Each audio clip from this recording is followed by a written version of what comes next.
Voici quelques explications supplémentaires. Alors, le dioxygène, que je vais représenter en rouge sur le schéma, entre par la bouche. Il continue son trajet dans l'œsophage et il va jusqu'au poumon, dans lequel il va aller jusque dans les petites alvéoles, qui sont dans le document de l'activité 2.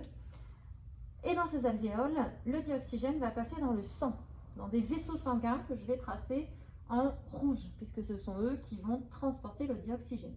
Ces vaisseaux sanguins vont aller dans tout le corps, dans les bras, dans le cerveau, dans l'autre bras, dans les jambes.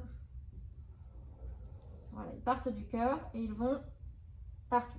Et notamment, ils vont aller dans le muscle. Et c'est là que le dioxygène va entrer dans le muscle et va pouvoir donner son énergie au muscle.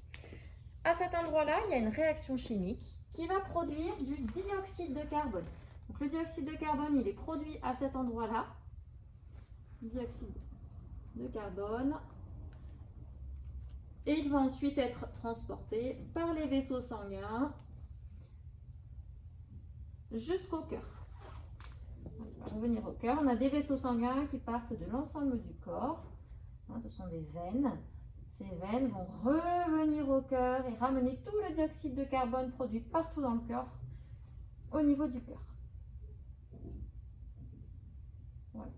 Ce cœur va transporter le dioxyde, va envoyer le sang qui transporte le dioxyde de carbone jusque dans les poumons. Donc ce dioxyde de carbone va repartir dans les poumons au niveau des alvéoles.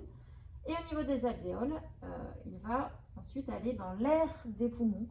Et ensuite, c'est tout le système respiratoire inverse de tout à l'heure qui va permettre au dioxyde de carbone de repartir ici par l'œsophage et par la bouche. Voilà, les deux côtés.